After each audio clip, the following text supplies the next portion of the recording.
Un nuage de fumée s'échappe de l'urne. Il est 3 h du matin à Vancouver, dans l'État de Washington. Quand les pompiers ouvrent la boîte, ils ramassent un tas de braises. Les votes par anticipation de plusieurs centaines d'Américains réduits en cendres.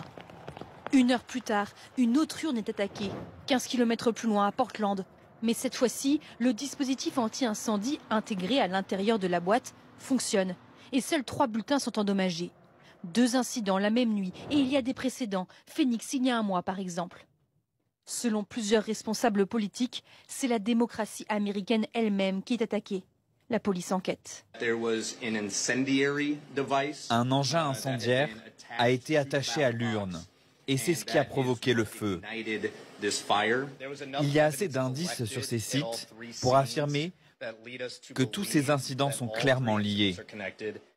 Ce véhicule suspect a été identifié grâce aux images de vidéosurveillance.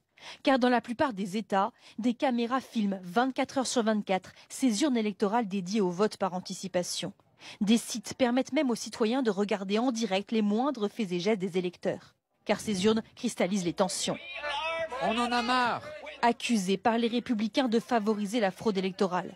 Dans le Wisconsin, au début du mois, manifestants pro et anti se sont affrontés devant une de ces fameuses boîtes.